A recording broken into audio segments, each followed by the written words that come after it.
right, my friends, we're now into the third and final hour of this December 15th, 2005 Thursday edition. You know, I got a surprise, I don't know, 6, 8 months ago, a year ago, I don't remember now, Dean, when Dean Haglund, who I'd watched on the X-Files and who I'd also seen on the Lone Gunmen, and I talked about that particular pilot episode quite a bit because it's almost exact parallels with 9/11, when Dean Haglund gave me a call and said, hey, I'm in town. Or actually, one of his local radio producer friends did. And then I called Dean. And then Dean came over to my house and said, I'm making a little documentary and I want to interview you. And I said, well, I'm going to interview you. And then we even got him on the radio for 30 minutes. But now we've got him for a full hour. And Dean, of course, has a long bio, a lot of movies, a lot of TV shows. But he's also a really smart guy and very, very informed. And so he's here to talk with us today and take your calls and go over a plethora of issues. Dean, I mean, for folks that don't know who you are, why don't you tell the listeners out there just a little bit more about yourself? Right. Well, Al, it's great to see you again, by the way. Yeah, good to see you. Yeah, for those who don't know, I was an actor on the X-Files for 9 seasons, 10 years, plus our own spin-off, The Lone Gunmen. I'm the one that looked like Garth from Wayne's World. Thank you very much for everyone who sent the buttons. Yeah, I had the long blonde hair and the horn-rimmed glasses and the rock T-shirts with the Ramones and all that sort of thing. You were my favorite character, I have to say. I was always glad whenever the conspiracy theorist guys popped up. That's right. And, you know, the writers like Chris Carter and Vince, they were listening to shows like yours and Art Bell and stuff to get a sense of how to write for us and how to, like, do that. So you were major influences. Wow, I'm flattered. I didn't know that. Yeah, absolutely. They were all keeping tabs on everything, which made the show so relevant back then. And I thought I'd hit the big time when the creator of King of the Hill told me that some of the characters on there were after us. Is that right? Mike Judge. Well, yeah, you know, the black helicopter people. Yeah. Black Dad ain't never going to get me. Dale in his basement. Yeah, they kind of combine that character with some others. You know, they always having stuff at the Access TV studio.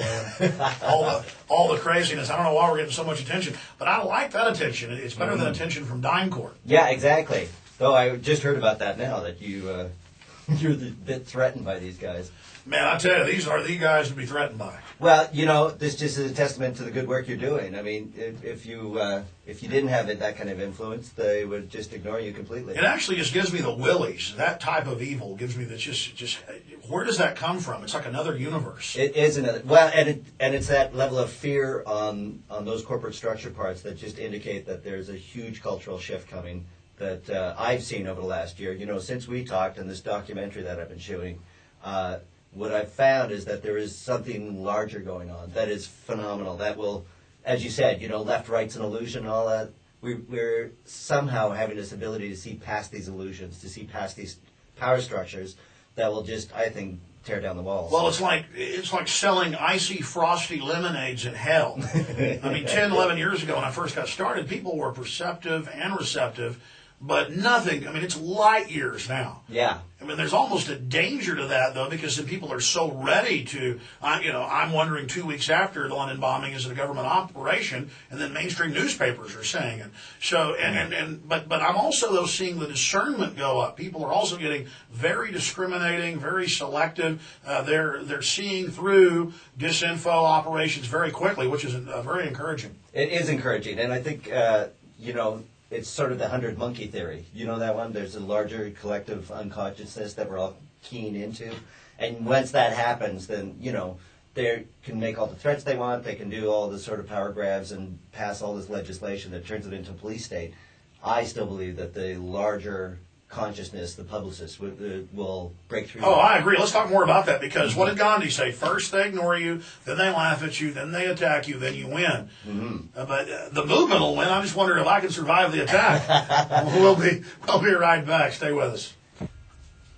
All right, we got about 52 minutes left in this broadcast, and Dean Haglund, who again was the star of the X-Files, one of the main stars on the show for 9 seasons, 10 years, and of course the Lone Gunmen pilot, and then 1 season, which I thought was better than the X-Files personally. Thank you very much. Yeah, the writers did too, and they wanted to, bring up a lot more of the less the ghost stories and the poo monsters that they had in the X-Files, and go more into the conspiracy, but with the comedic edge, as a way of getting some of these serious things across, but in a lighthearted tone. Coast to Coast AM, second biggest radio show in the country, it's shifted a lot out of the ghost stories and stuff into more of the New World Order stuff. Yeah, absolutely. And the writers were trying to take that show in that direction, in an entertaining fashion, a way of bringing these ideas into the public forum. Is that because that's what the fans and the public wanted, or is that because that's what you guys wanted? I think it was a combination. You know, the popularity of the Gunmen had a large conspiracy contingent to it, and so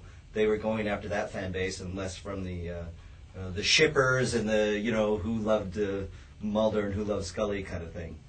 A year ago or so, you were in town visiting friends, and we hooked up, and I had you on the radio and also interviewed you for the TV show, which I really appreciated. And of course, you're traveling the country making a documentary. Yeah. You're also working on some movie things right now. But so we're honored to have you here with us. But I want to just rehash, maybe get some more comments on it now. Your pilot episode, tell us about that plot. Yeah, absolutely. This was a pilot episode for the Lone Gunmen, where the basic plot was the gunmen had to stop a plane from flying into the World Trade Center 8 months before it actually happened. So when we got the script, it said, plane, World Trade Center. They filmed an entire airplane. They had a green matte screen, so they put the shot of the New York skyline in with the plane flying directly at it, and just seconds before we get computer control, we get it back to the pilots, and the pilots can pull the plane up and avoid hitting the World Trade Center. And part of that plot was that, as it said in the script, that this was to start an international war on terror. That this was, the Cold War's over, and that for the arms race to continue and keep the economy going, that they would start an international war on terror by flying the plane into the World Trade Center. In fact, I want to play that clip from the Lone Gunmen right now. Go ahead and roll that clip where they're describing why this terrorist event is going to take place. You have kind of the boss of the conspiracy theorists talking to his father, who's in the government. Right. And so they're talking. Go ahead and roll that. We know it's a war game scenario, that it has to do with airline counterterrorism. Why is that important enough to kill for? Because it's no longer a game. But if some terrorist group wants to act out this scenario, why target you for assassination? Depends on who your terrorists are. The men who conceived of it in the first place. You're saying our government plans to commit a terrorist act against a domestic airline? There you go. Indicting the entire government as usual. It's a faction. A small faction. For what possible gain? The Cold War's over, John. But with no clear enemy to stockpile against, the arms market's flat. But bring down a fully loaded 727 into the middle of New York City, and you'll find a dozen tin-pot dictators all over the world just clamoring to take responsibility and begging to be smart-bombed. I can't believe it. This is about increasing arms sales. Mm-hmm. When? Tonight? How are you going to stop them? I think it is what it And then now we cut to the plane. Right. Modem protocols. Remote access. Somebody on the ground flying Yeah. the plane. You break in and save the people. That's right. We need to know our flight plan. I'm mapping the data now.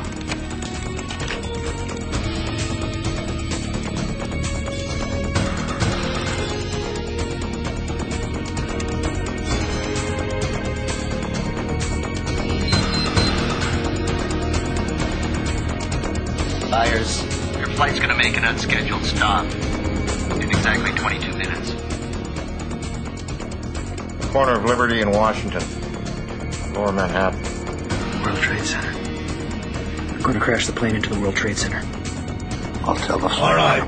Now, we shot that in March of 2000. So that script was written probably around January, February 2000. And then that aired, that would have been September, I think, or maybe even January 2001, because it was a mid-season replacement. And then September 2001 it happened. And I didn't even put it together. It was the writers who actually called me in the afternoon going, "Are you watching this?" And I'm going, "Well, why are the writers from the X-Files calling me?" You've been fixing your sink, right? Yeah, exactly. You remember that? Yeah, I got my sink went. I was at Home Depot. I had like other issues than watching the TV all day, And then suddenly it all gelled together all at once. That's kind of good that we're so unplugged from mainstream media that you didn't even know it was happening. I heard about it. I knew it like right when it happened. Well, sure, no, so they called you. But you hadn't gotten all the details, I understand. Yeah, it was really amazing.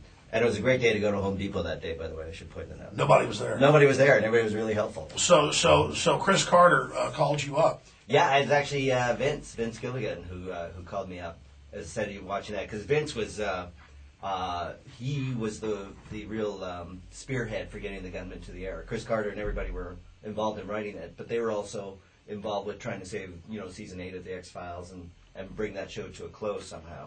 So the focus was split. The writers were writing Lone Gunmen episodes and writing X-File episodes at the same time.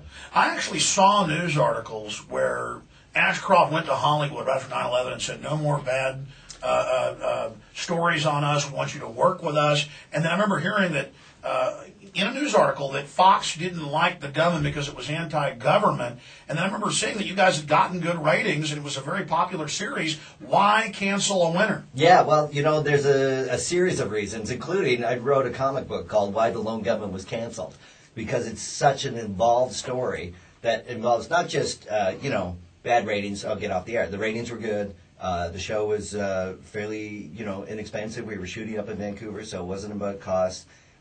Chris Carter and Fox at this point started having a bad relationship, so that may have played into it. But yeah, there may have been a larger. Well, just a microcosm of that. I mean, I've been on local radio, #1 show at night against everything, making the station tons of money.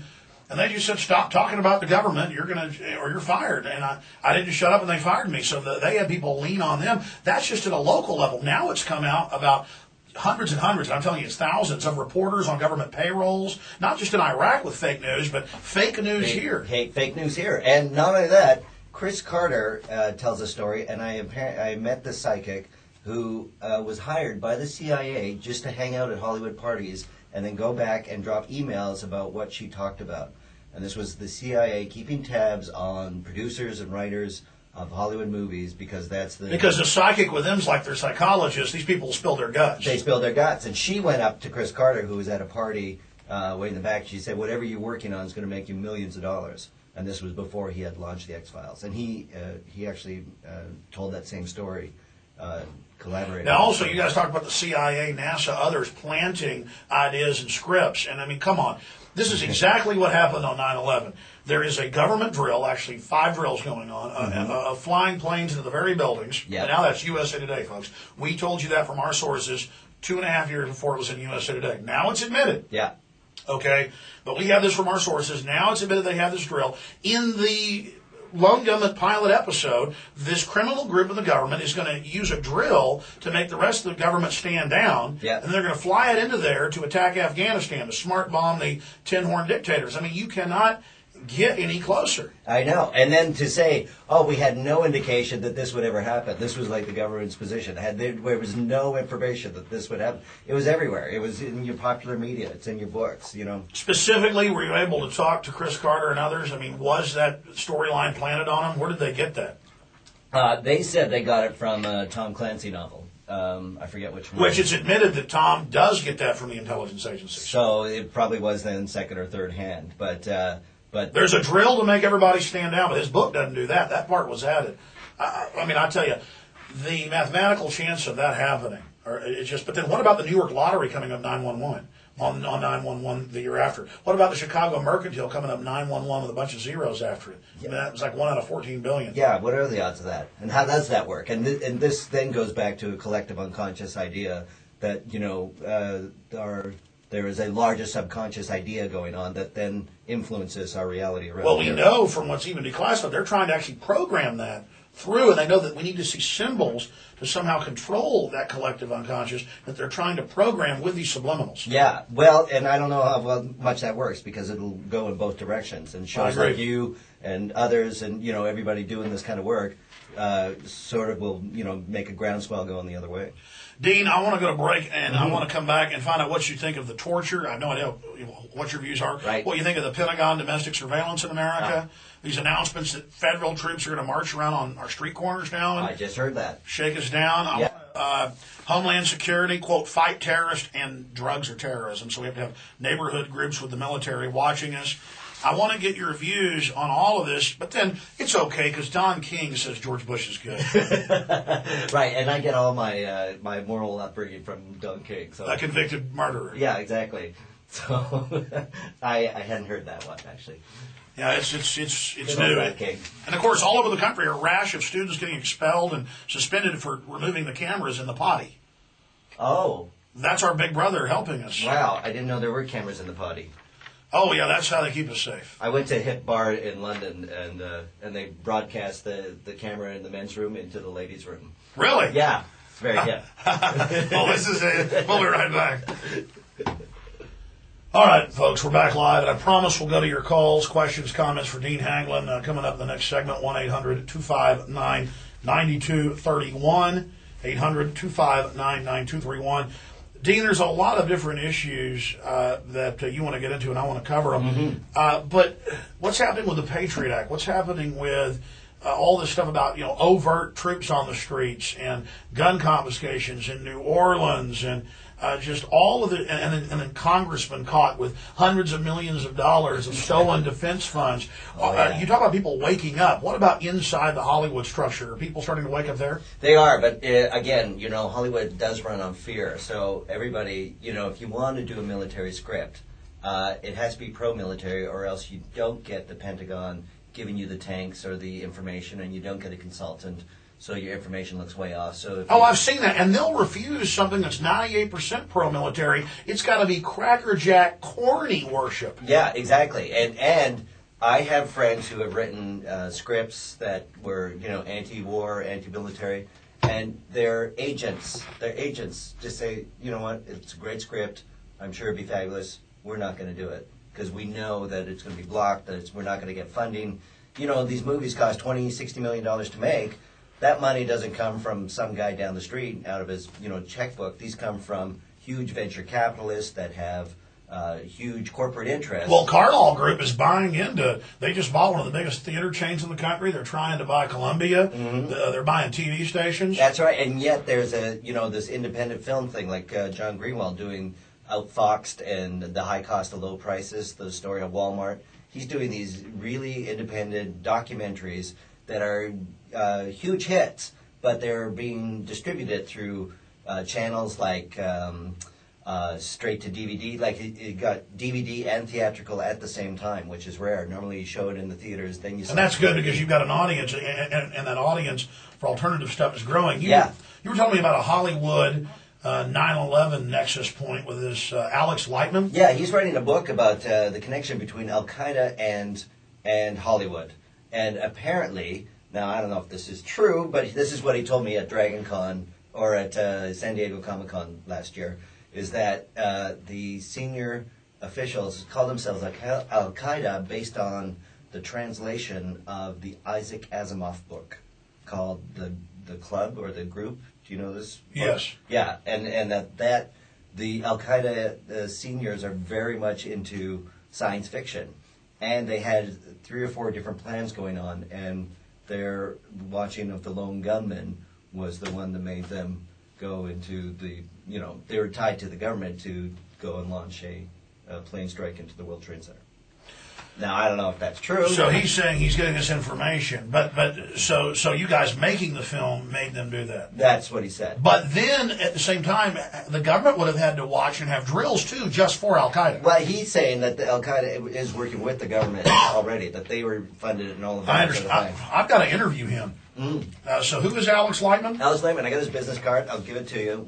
I'll get it to your email. He's an author, and he's been working on getting in a high-level Al-Qaeda reps for, he said, 5 or 6 years now, on the connection between that and Hollywood. Well, I know this. A lot of so-called Arab or Central Asian terrorist leaders are government agents, or it's more like global corporations fund them. Then they go out and recruit 18-year-old kids who come from a dirt poor place and are devout Muslims and tell them you're going to fight a big jihad, you're going to go do this, and they activate them to carry out bombings in Israel right when there's about to be a peace deal that the Lakudniks don't want. Exactly. And then it's even been in the Jerusalem Post and other papers, and UPI's reported on it, that they go grab these 14-year-old kids that are throwing rocks, 10 years later, they'll release them after torture, brainwashing, as their boys. And then they caught them, quote, Al-Qaeda squads that are Mossad Arabs that are controlled. Right. And all again, this comes from a larger corporate structure. It's about the money in more than,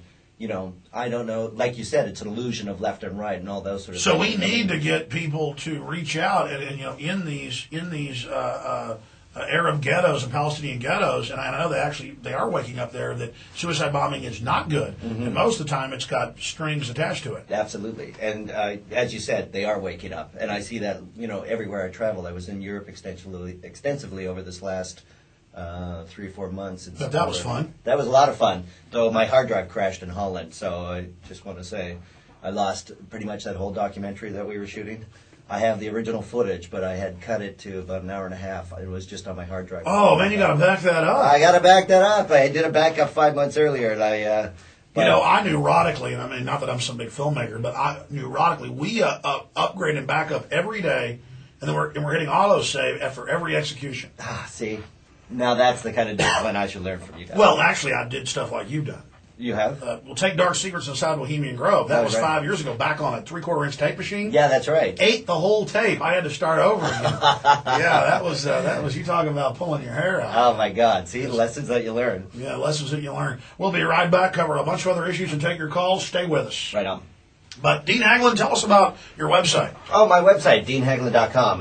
It's all the information. In fact, I think I have last year's show still there. That's right. You've got it archived right there. That's right. I saw that. I was flattered. That's right. I mean, Dean, I want to get your comments on the war. Yeah, it's actually fascinating. I've been doing a couple of script works, and now there's another theory about the war, which I don't know if you know about, the portal, the Gate of Fire, the Ishtar Gate in Babylon. Yeah, Yeah. there's a lot of people that are saying that the elites want all of those antiquities and that there's some spiritual significance to them there in Babylon, 30 miles north of Baghdad today. And I don't believe in that stuff, but I know the elite are obsessed with the occult, numerology. Hitler invaded, went into Tunis to try to get the Spear of Destiny. So these Illuminists are obsessed with it. So I know for a fact they did want to go in there to get goodies. Yeah, and that there's pictures of the U.S. Marines actually prying open the doors to the museum in Baghdad to loot the museum, and particularly they go downstairs to the vaults that had the Sumerian text. No, that's admitted. Yes. Yeah, and that Sumerian text. Well, actually, I mean, I'm sure you're about to say this, but I have to please do. interrupt to be very obnoxious. That's my trademark. No, seriously, the Rosetta Stones. It's how to decode the text. It's how to decode the text, and that text has the thing about Gilgamesh, which is the oldest tale known to man, predating Noah's flood. And that explains that whoever has this information has unlimited knowledge and unlimited power, and that there's apparently a portal that opens up to another dimension that coincides with the planet that comes through our solar system every 10,500 years. Yeah, I've seen all that. Yeah, so that this then is a precept of why we ran into Iraq in March 2003 to get into this portal to stop this internet. Well, I just think it's a goodie on the side. While Hitler's helping Mussolini in North Africa, why not run around with a few divisions and try to dig up goodies? See? Because, Yeah, exactly. I mean, it's admitted Hitler thought he'd get power off this. So regardless, they do believe that. But it's about weapon sales, oil, domestic diversion, as he told his biographer. But certainly, our government did, they disappeared, loot that stuff. And there's three things. Jordan Maxwell pointed out that there's three items that will sort of indicate that our U.S. government believes this. And one is that the goddess that guards this portal gate, there's Jehovah Jawa on the right, the male entity. The female entity is Shakti or Shakana, which is why the bombing campaign in Baghdad was called Shock and Awe. Oh, yeah. So that this was an indication that this female entity that we represent will be coming in and blocking you from entering this gate. The other one is that if Saddam Hussein thought he was the reincarnation of King Nebuchadnezzar, Which he did think. The only tribe King Nebuchadnezzar didn't enslave during his reign were the Moabs. And what do we name the 21,000-pound bomb that we tested in Florida for everyone to see? Moabs. Moabs, mother of all bombs. We are the tribe you can't enslave. And then on top of that, if you look at the USA Today, like I can't listen to Bush speak, it just drives me nuts. But I read his speeches. Yeah. And the USA Today had his speech from the RNC in New York City, his acceptance speech. And his opening sentence is, I am answering to a power from beyond the stars. Now, everyone thought that was reference to God, but born-agains don't refer to a God from beyond the stars. He's referring to a power from beyond the stars. Well, listen, when you listen to all his speeches, Dean, it's all a cult. It's all some bizarre cult. Yeah, that speech he gave. And again, folks, we're not saying there's really stargates. At least I'm not. They really do. No, they really do believe in this. Yeah. And I mean, that Bohemian Grove with all this ritualized stuff. People say, well, it looks like theater. That's where theater comes from, is ritual. Absolutely. And they're there, and they believe they're opening this membrane, and then they address the owl as a female, then as a male.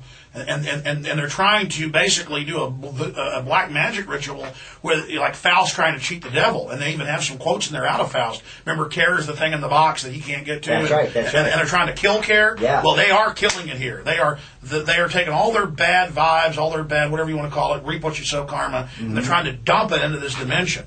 It's very sophisticated black magic. And very sophisticated, and shocking that it's in such a global, take it to a global level. They're nuts. I mean, I know this.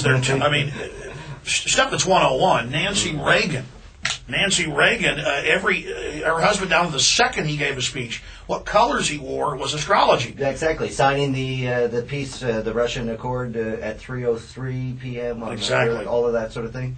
She had that psychic. He was an astrologer. Yeah. Worked for the government. That was all they consulted. Everything. I mean, just so that's public, folks. And so many atheist people go, I don't want to look at this. I don't believe in that. It doesn't matter if you don't believe in it. They do. That's right. That's why they put their symbols everywhere. That's why they think they're getting power off of it. Final segment. Boy, this went by fast. We'll come back and talk to Joseph in England, who's been holding patiently. Stay with us with Dean Haglund. We're in there having a good time, folks. Dean Haglund's a nice guy. I'm glad he pops by. Dean, I want to take a final call from England. Mm-hmm. I know we got a lot of other callers we don't have time to get to. I apologize. We'll have you back in again. Maybe another year you'll, like a planet, rotate back through, orbiting us, or we're orbiting you and over there in Hollywood. But you've got some projects you're working on, and one of them's not the Lone Gunmen, but it's some of the people that you worked with on that. It is like a conspiracy investigation. Like a political thriller with using the three actors, Tom That's Brady exciting. and Bruce Harwood.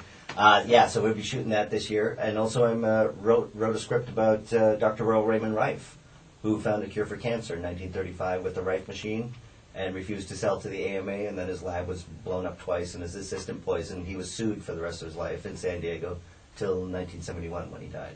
So that script's coming out too. Well, it's like the end of Indiana Jones and Raiders of the Lost Ark. There's that warehouse just full of secrets. Yeah, exactly. And they just put it in the back, and so this is one of those secrets that have come to the fore. And you're working on a lot of other stuff? A lot of the producers, including Howard Gordon and some of the others who used to work on the X-Files, now work on 24. However, our characters were killed off in season 8, 9 of the X-Files. I think season 9. They killed us off, but you never saw our bodies in the coffin. So technically, we are not available for crossover due to the fact that our characters were killed off. That being said, that still has to be an agreement between Fox and Chris Carter. There's talk of a X-Files 2 movie coming out. Licensing and the larger machinations of how Fox works requires all these contracts to be in place.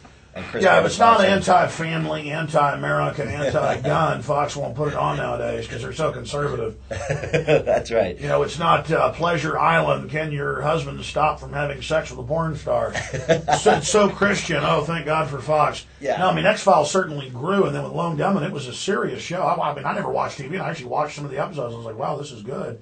And now I have it on DVD, which is still in stores. Still in stores. You can get it at Amazon.com for sure. It just came back out. Mm-hmm. All right. Well, Dean Haglund, we're almost out of time here. DeanHaglund.com. And we got links to your websites over at Infowars.com. And feel free to post this stuff on the internet. Absolutely. And you've been videotaping. We've been videotaping. We're going to put it up on the website. Absolutely. I'm going to cut this into the documentary that still continues. I'm going to start recutting it. I can't wait to see that. I'm sorry to hear you lost it on your machine. It's how part of the process, I guess. Well, lessons to back up every day like you guys do. Do you think we're going to see the military-industrial complex carry out more terror attacks here in the U.S.? I don't know. I think that they just needed the one to then fuel their larger greedy plan, so I don't know how many more they have to do.